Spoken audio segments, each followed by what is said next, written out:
As COVID-19 vaccinations continue, it is important to understand what to do after you get your vaccine. In today's To Your Wellbeing, we are breaking down what you need to do hours, days, even weeks after your vaccination. Cone Health's Chief Physician Executive, Dr. Bruce Swords, is joining us now. All right, let's start with the very first few hours after getting the vaccine. What possible side effects after that first and second shots, and then what steps can you take if you experience those issues? Sure. Well, first of all, Tanya, thanks for having me. And I would break this down into the first couple of hours.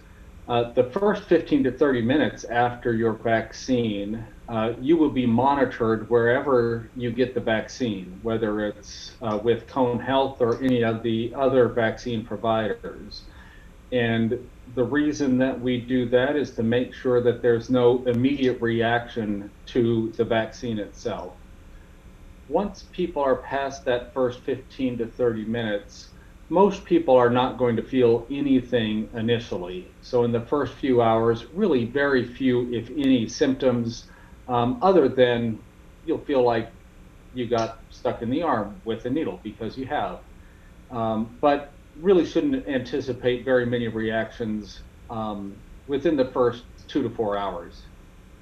All right, so this is a very common question that we get. Can you take ibuprofen either before or after your shot to kind of mitigate those feelings? Yeah, good question. And if you normally are able to take ibuprofen, the answer is yes. I wouldn't necessarily recommend it, just because avoiding medications in general is a good idea. And if you were going to start with something, maybe acetaminophen, Tylenol is a brand name of that, before ibuprofen, any of those things are safe as long as you normally can take them. All right, are the side effects different for the Johnson & Johnson vaccine versus the Pfizer and the Moderna? In general, no. People who, the data with the Johnson & Johnson vaccines from their study is pretty typical of most vaccines, potentially a sore arm, maybe some minor flu-like symptoms after the immunization. There would be a lot of similarities. Okay. And then, so often you do say that people are going to watch people after they get their vaccination to make sure that they don't have any kind of reaction. But what signs maybe should you look for later on that could mean maybe you're having a reaction that does need attention? And then what should you do if you notice those? Most people who get the vaccine, again, are going to really feel fine. They, again, might have a little sore arm later on after the vaccine, or maybe even more likely after the second vaccine. People can develop more flu-like symptoms, sort of tired, achy all over. People can have headaches, a sore arm that is different than just the immunization site. All of those things are possible if by chance people start having a reaction that feels more severe than the symptoms I just outlined, like maybe an allergic reaction, developing a diffused rash or a tongue swelling.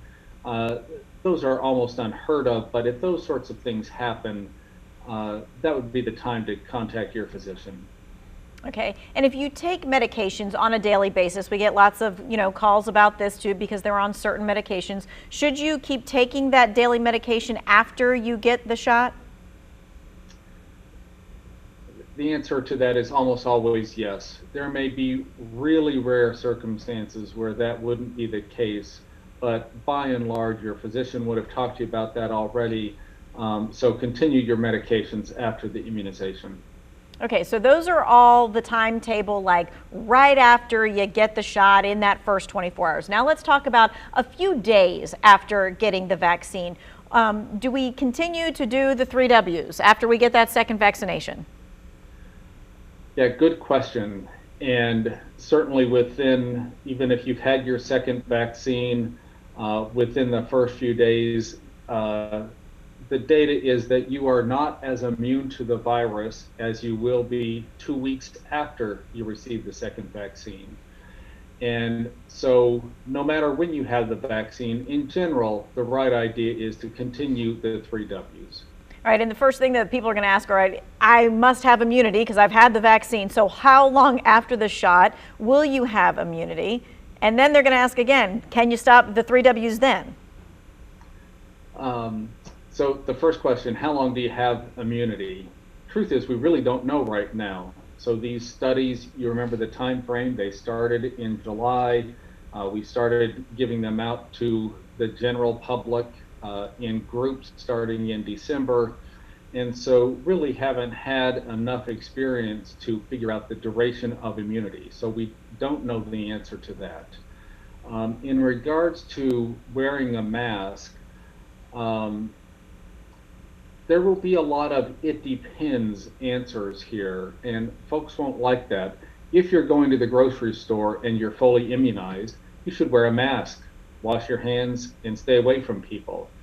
If you are going to congregate with 2 or 3, 4 or 5 other people who've also had the immunization, your risk of becoming sick or even getting the disease in that scenario is very low. All right, so then let's cover what people need to know in the weeks and even the months after getting the vaccine. Just how important is it to get that second shot if they've had the first shot? So with the Pfizer and Moderna immunizations, it's important. And the reason it's important is that the studies were designed in that manner. So people got a first shot, and 3 or 4 weeks later, they got a second immunization, depending on the vaccine that was given. And so for the time being, it's important because that's the data we have, and we can speak with some certainty about what immunity the second shot gives you. There really have not been well-studied protocols using just one immunization for the first dose of the Pfizer or Moderna immunizations. All right, let's talk about mammograms. Last week, Who Wants to Know talked about it a bit, about why there is a recommendation that you should wait 4 to 6 weeks after your second shot to get your mammogram. Let's talk about why that is. Yeah, I support that recommendation. And the reason is that when someone gets a vaccine, their body, our bodies are developing an immune response to that vaccine. And it's possible that part of that immune response is developing enlarged lymph nodes, because lymph nodes are part of the immune system. And sometimes those enlarged lymph nodes can be picked up on a mammogram, where a woman could have a false positive mammogram in that scenario. It's not likely to happen, but it is absolutely worth waiting 4 to 6 weeks after your last immunization to get a mammogram. Mm-hmm. And just how important is it to keep a record of that COVID-19 vaccination? I mean, I know they put it on a card for you, and sometimes we slip things in a pocket or a coat pocket or something like that and we forget about it, but how important is it? Yeah, all of us, of course, all of us should keep all of our immunization records. And I understand that things get put in a pocket and lost, and it's hard to recreate the immunization. Keep the card, and I have kept my card, and I've taken a picture of it because it's less likely that I'm going to lose my phone than it is that I'm going to lose the immunization card. I'm right there with you. All right, what should you do, though, if you do lose that COVID-19 vaccine record? Yeah, there's a record of people who have received their immunizations. And the first place to start would be with the provider that gave you the immunization. So if Cone Health provided your immunizations, contact us. If it was the health department or another provider, start there, and they should be able to recreate the card. All right, one more question before we head to break and get to the Q&A. Will another shot be needed down the road? Really good question, and I don't like answering questions with I don't know, but I don't know, and I don't think anybody knows. And the reason is, I'll back up to, look, we just started studying these immunizations in July. We just started giving them out to the general public in December. and we don't know what the full-term immunity is for these vaccines. And so we will learn more over the next several weeks, several months. Kind of like how we learned so much over the first few months during COVID when all of this started. All right, thank you so much. All right, Dr. Swords is going to be with us until 6 o'clock answering your coronavirus questions. You can text those questions to us at 336-379-5775. We'll be right back.